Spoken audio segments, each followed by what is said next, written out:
Hello guys, welcome back. I'm your friend Insect. So today we're going to solve another graduate student interest exam problem, and it's related to the English as you can see on my screen. For today's job, we are going to read this passage and try to solve some questions that it asked for us. It asked whatever. Let's go on. Of all the changes that have taken place in English language newspapers during the past quarter century, perhaps the most far-reaching has been the inexorable decline in the scope and seriousness of their ads carriage. It is difficult to the point of impossibility for the average reader under the age of 40 to imagine a time when high-quality arts criticisms could be found in most big cities' newspapers. Yet a considerable number of the most significant collections of criticism published in the 20th century consisted in large part of newspaper reviews. To read such books today is to marvel at the fact that their nerd contents were once deemed suitable for publication in general circulation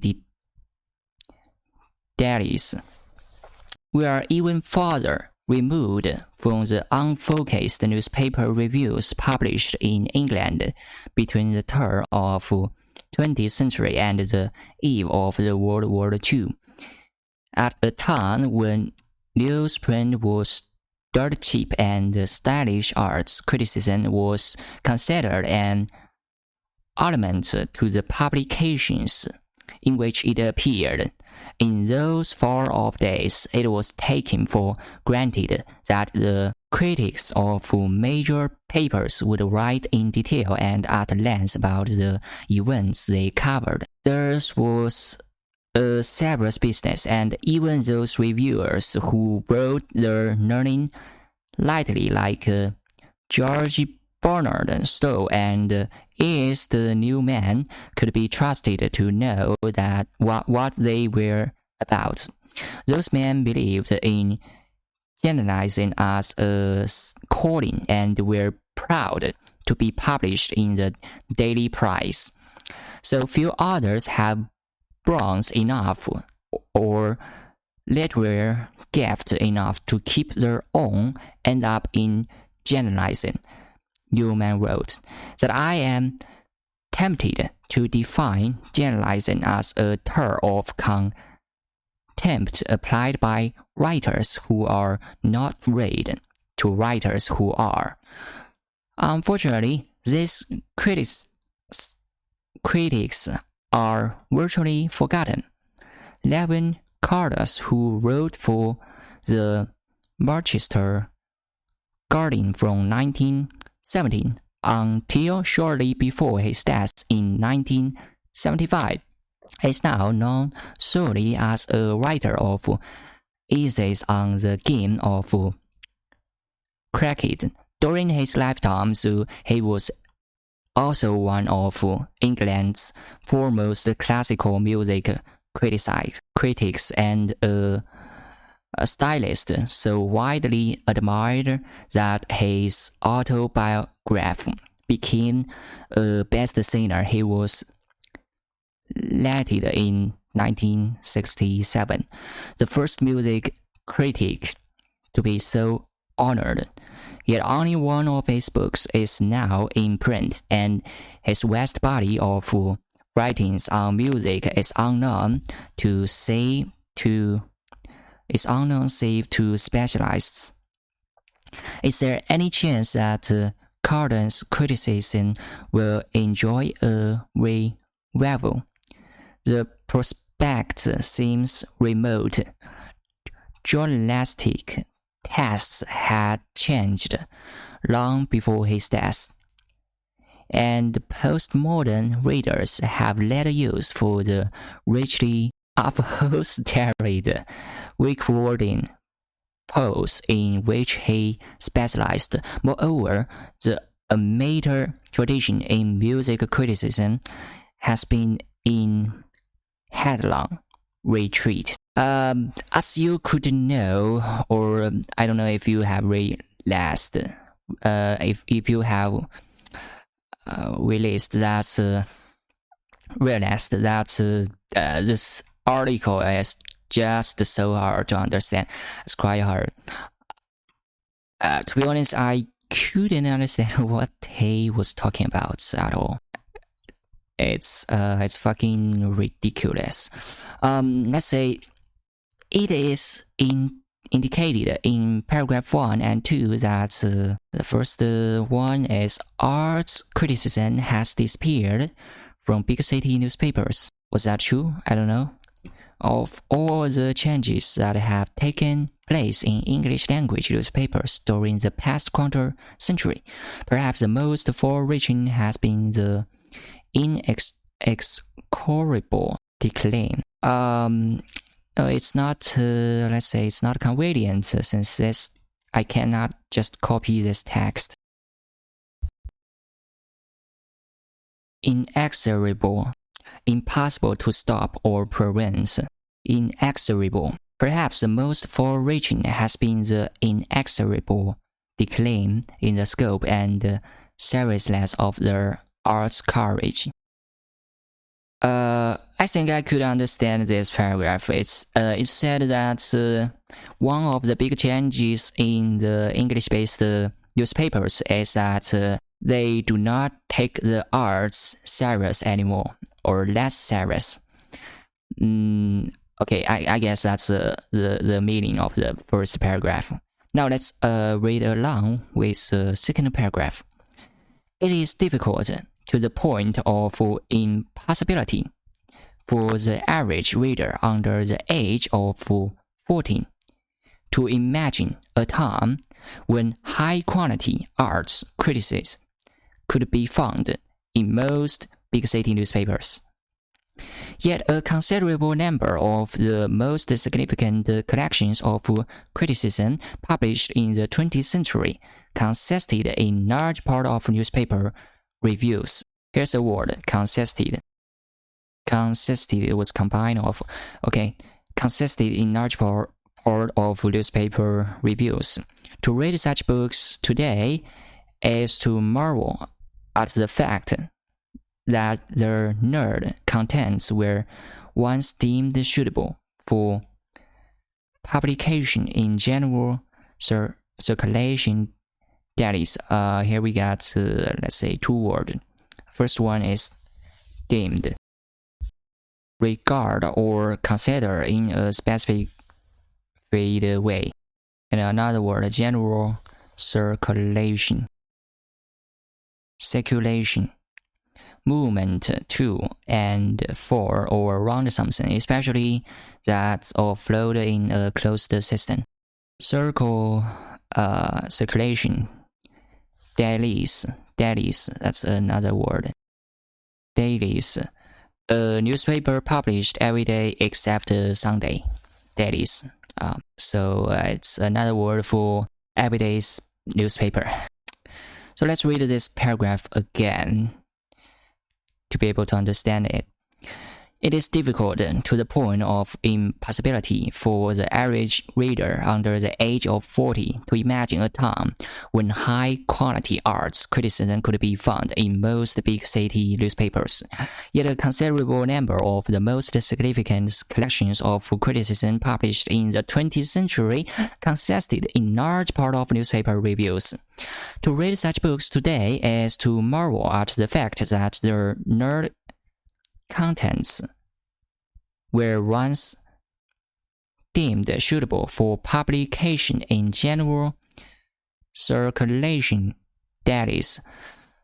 Okay, let me explain this paragraph for you. It is said that it is difficult for those young people that under 40 to imagine that at that time you can always find some art criticism or bad reviews in those big cities newspaper, and they take a lot of part in the 20th century newspapers.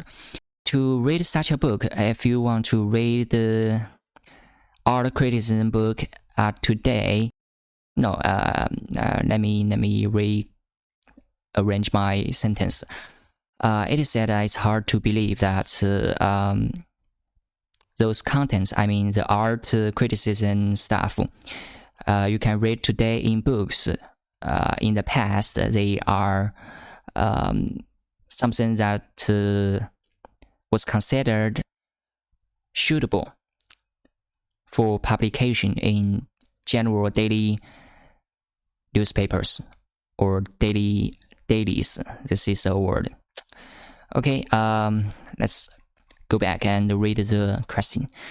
It is indicated in paragraph 1 and 2 that the first option, arts criticism, has disappeared from big city newspapers. No, I don't think so. I couldn't sure about that. The second one, English language newspapers used to carry more arts reviews. No, I don't think so. I think they are in a trend of decay. The third option, high quality newspapers retain a large body of readers. I'm not sure. The third option, young readers doubt the suitability of criticism on dailies. Okay, I think this is a correct answer for this question. So I'll just let me change a corner to green. I'll choose this one. So I'll say D. It's not obvious to you. I'm going to increase the size of my pen. Okay, I choose a D.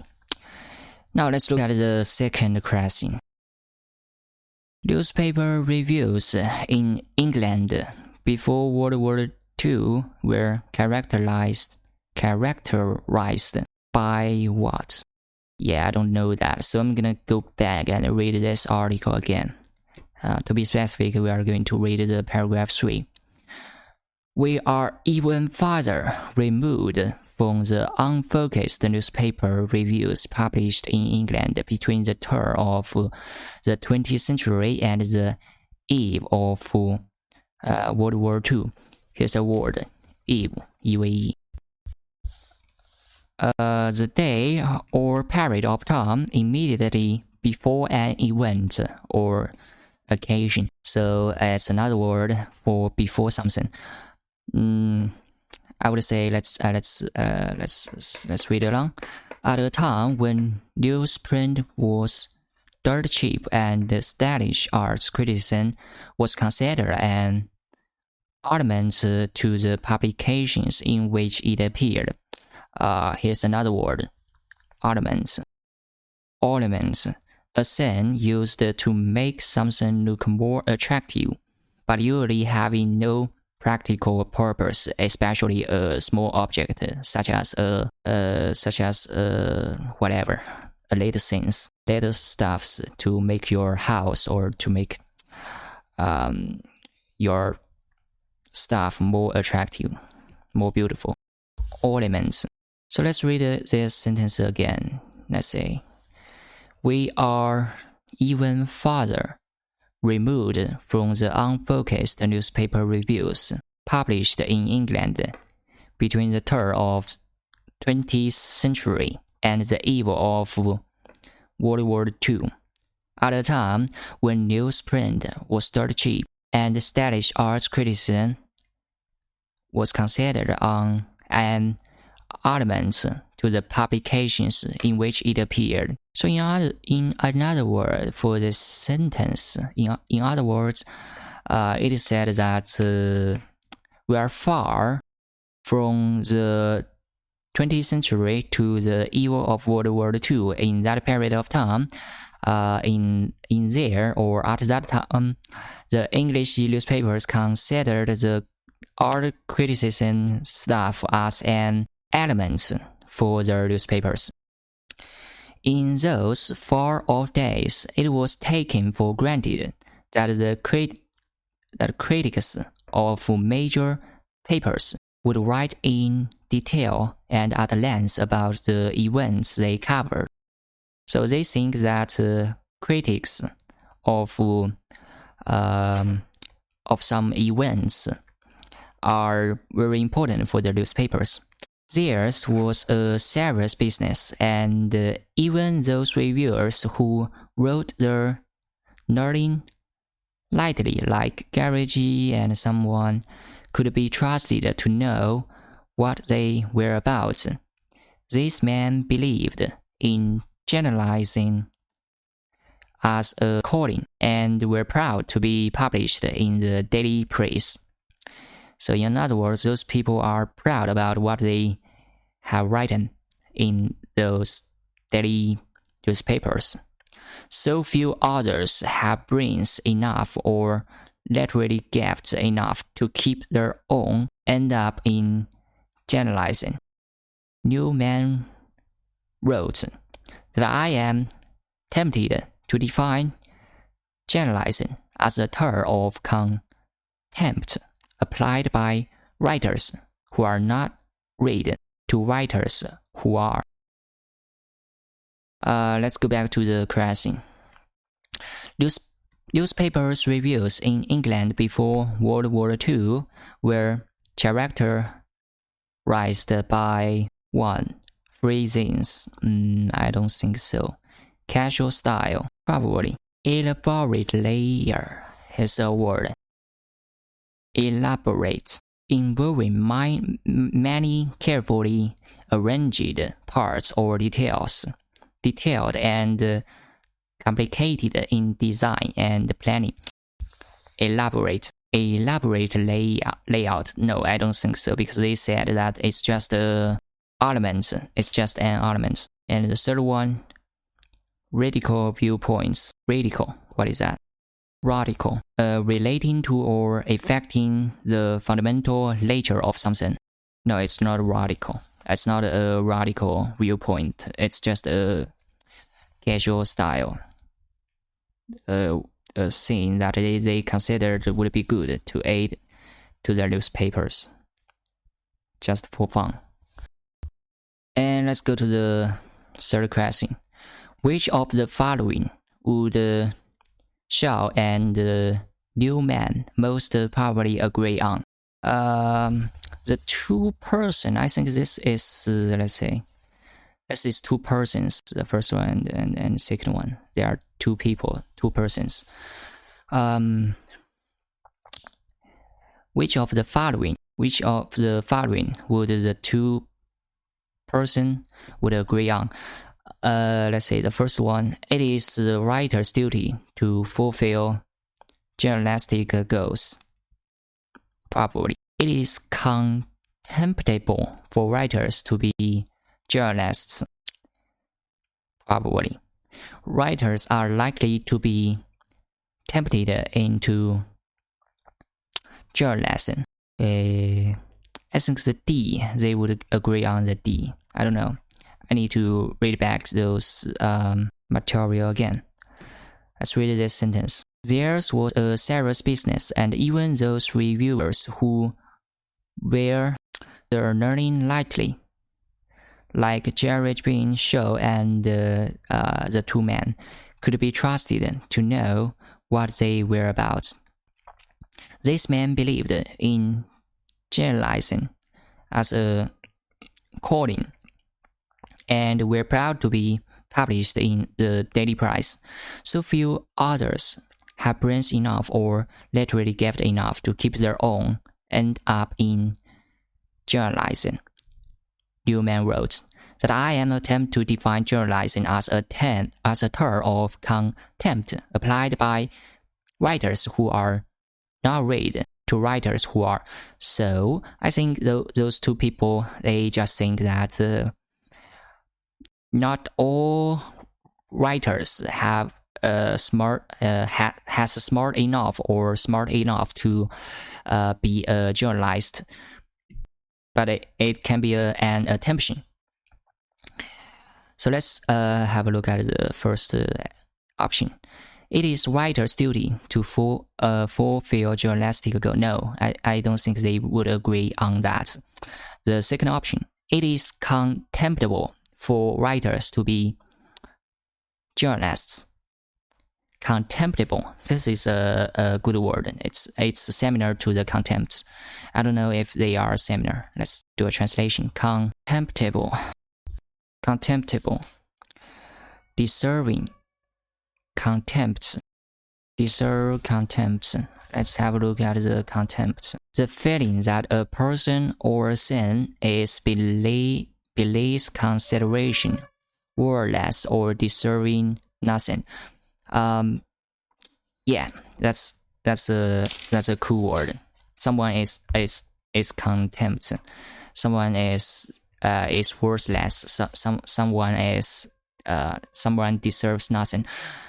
Okay, let's go on. It is contemptible for writers to be journalists. No, I don't think they would agree on that. The third option, writers are likely to be tempted into journalists. Are likely. I don't think they are likely to do that. There's just some of them want to be a journalist. So let's go on with a third one. Not all writers are capable of journalistic writing. Yeah, I think that's correct. So I will choose option D. Let's go on. The next question. What can be learned about Cardius according to the last two paragraphs? If we want to solve this problem, we will have to have a look at the paragraph 4 from here. Unfortunately, these critics are virtually forgotten. William Cardius, who wrote for the Manchester Guardian from 1917 until shortly before his death in 1975, is now known solely as a writer of essays on the game of cricket.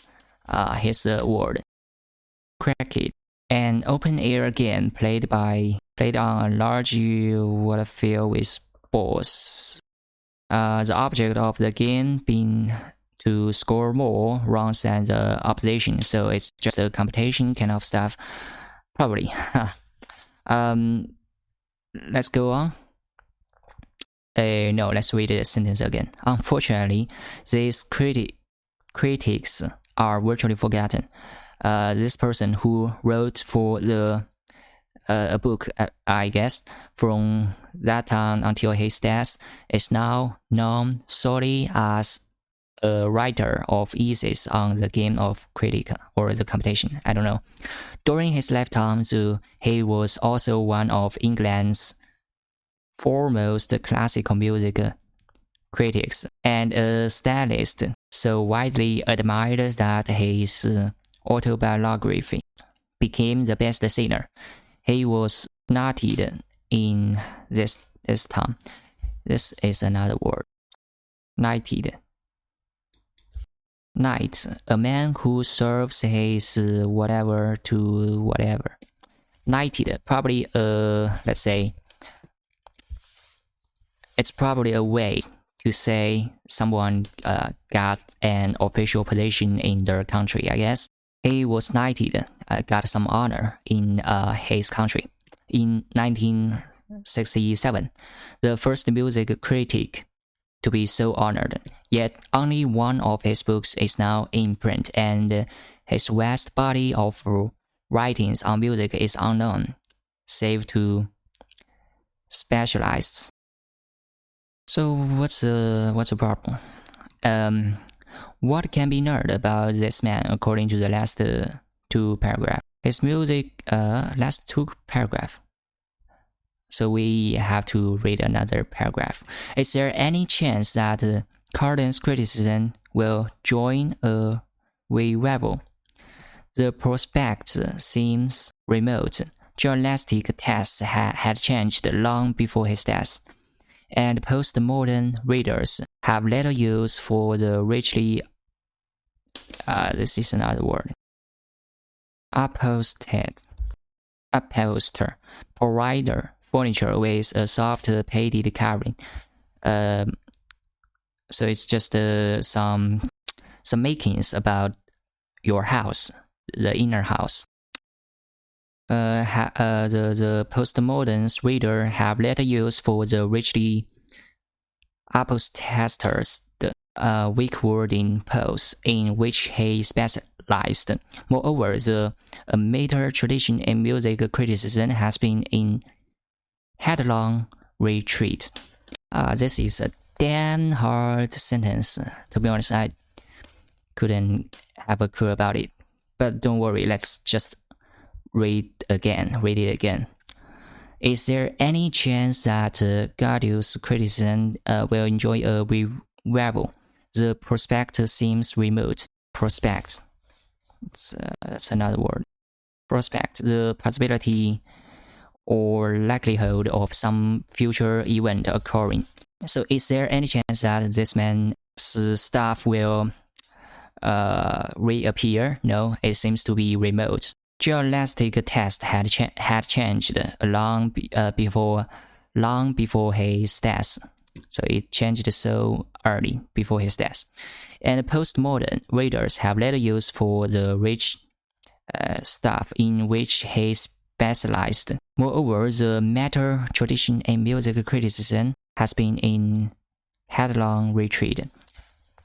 It's another word, amateur, a person who engages in a pursuit, especially a sport, on an unpaid further than a professional basis. So someone, this is another word for saying that someone do something based on his interests than money. Headlong, with the head foremost. Still confused. I feel confused. But anyway, let's go on. What can we learn about this person according to the last two paragraphs? His music criticism may not appear to readers today. Yeah, probably. His style is old. It's quite old. The second option, his reputation as a music critic has long been in dispute. Disagreements, arguments, or something like that. I don't think so. His reputation has been established a long time ago without any doubt because he got knighted. The third option, his style caters largely to modern specialists. Cater to follow someone's opinion, something like that. His style caters largely to modern specialists. No, I don't think he can catch up with the modern society scene. I do not think so because he's old. The third option, and his writings fall to follow the amateur tradition. I cannot understand that. So, as I could say, the most confident, I feel confident about the option A. That's the only one that I knew. Okay, let's go on. The next question. What would be the best title for the text? Newspapers of the good old days. I don't think so. The Lost Horizon in newspapers. What the fuck? I don't think that's the title. More for decay of journalism. It seems to be right. But here's a word we need to figure out. Mournful. Feeling or expressing or including sadness, regret, or grief. Mournful, that's a good word. Mournful decay of journalism. Yeah, I think that's correct. I'll choose C. Alright, that's all for this article. Now let's have a look at the correct answer. As you can see, this is belong to, I don't know, from 21 to 25. 21 to 25. I'm going to copy this code and paste it to here.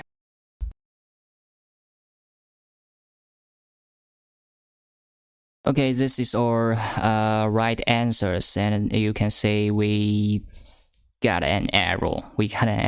I couldn't believe that I just got a wrong answer at the first question. The right answer is B, but I choose this D. Why? Let's have a look at the B. It is indicated in paragraphs 1 and 2 that the English language newspaper. Okay, let me just do some corrections about those questions that I did. So for this article, I got 2 answers right and 3 answers wrong. That's not a good thing. Okay, let's read along with it. It is indicated in paragraph 1 and 2 that English language newspapers used to carry more art reviews. I think that's correct. For now. Why would you choose D? Young readers doubt that suitability of criticism on dailies. So young readers do not doubt about that. Let's reread this part of sentence. It is difficult to the point of impossibility for the average reader under the age of 14, in other words, young readers, to imagine a time when high-quality art criticism could be found in most big newspapers. So this is a sentence that makes me think about the option D. Young readers doubt the suitability of criticism on dailies. So the problem is the young readers do not actually doubt that thing. They just hard to imagine that thing. They probably believe that stuff. They do not doubt it. So for this case, we can only choose a B. English language newspapers used to carry more arts reviews. Alright, let's go on to the next question. Newspaper reviews in English land before World War II were characterized by three themes. But I choose B. Why? Why it's the three themes. We are even further removed from the unfocused newspaper reviews published in England between the turn of 20th century and the eve of World War II, at a time when newsprint was dirt cheap and stylish art criticism was considered an element to the publications in which it appeared. In those far off days, it was taken for granted that the critics of major papers would write in daily and at length about the events they covered. There was a serious business, and even those reviewers who wore their nothing lately, like this one, could be trusted to know what they were about. This man believed in generalizing as a calling, in another word, a duty, and were proud to be published in the daily price. So few others have brains enough or literally gifted enough to keep their own end up in generalizing. So for this case, let me recover this for a little bit. Newspaper reviews in England before the World War II were characterized by three themes. It's a call of duty. That's what they said. It's a call of duty. So be a journalist is to actually fan the darkness side of our society. So it's kind of like a duty to uncover those dark business or dark dealings or kind of stuff. So it's a duty. In another word, it covers the freedom stuff. We want to free those people that's in the underside of our society. or in the bottom of our society. It's kind of like that. So they do not think that it's a casual style. They do not think so. They think it as a serious one. It's a duty. It's a calling or something like that. I guess that's a reason of why they would like to choose option A. Okay, let's have a look at the last question that I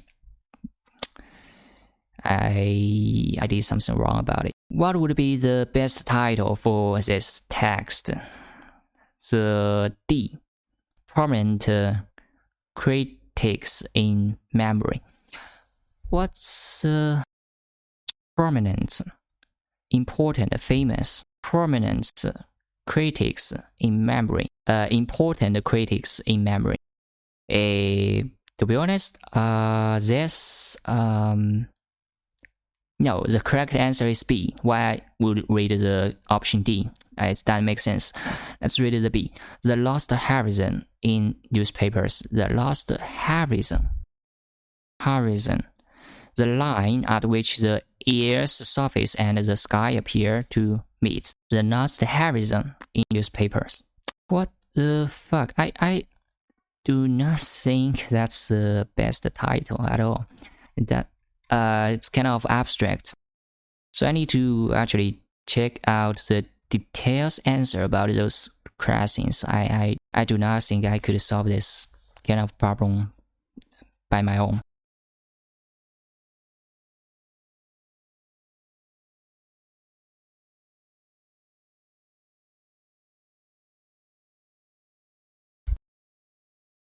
Okay, here's the details about this question. What's the best title for this? They choose B, the lost horizon in newspapers. I think those Chinese words in here, they are talking about shit. They actually didn't tell you how they made that option. Yeah, how they would likely to choose a B. But one thing we can sure is that we will never choose A. A is not correct. And we would also not choose D because for the whole article, they are not saying that critical is important at all. So it's not permanent. So we can only choose from the B and C. So that's why I get confused here. Here's the case. I think the generalization does not declare at all. Why I say that? Because even if they do not print it on newspapers, they could print it on some other places. For example, the internet. They could write a post and pass it onto the internet so everyone could read it. They do not have to print it out on the newspapers. And for this article, they are talking about newspapers. So clearly we shouldn't choose option C because it's not talking about the newspapers, but the articles does. So the only option left here is B. That's the only one that we could choose, the lost horizon in newspapers, because this is the only one that talks about the newspapers. So this does make sense. Then the Chinese version of explanations, I think they are talking shit. Okay, that's today's English learning. I will see you in the next one. Bye.